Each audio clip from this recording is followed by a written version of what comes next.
Kalinga TV कार्यालय में 79तम स्वाधीनता दिवस पालित यह अवसर में कलिंग टीवी मुख्य परिचालन निर्देशक हिमांशु शेखर खटुआ पताका उत्तोलन करते।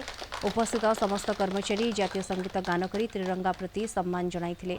देश स्वाधीनता बलिदान देइथिबा व्यक्ति मानकु श्रद्धांजलि जनाइबा सहित प्रतिष्ठाता डॉ अच्युत सामंतक दिग्दर्शन में सांबादिकर धर्म अनुजाई कार्य करने को परामर्श देते हिमांशु खटुआ।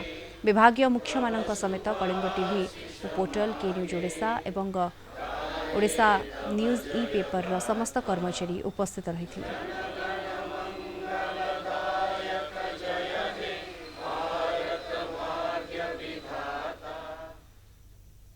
आज 79तम स्वाधीनता दिवस रे कलिंग टीवी तरफ आर अगणित दर्शक आम राज्यवासी आम देशवासी समस्त को अभिनंदन जनाऊँ। कलिंग टीवी तरफ समस्त जीवन सुखमय हो।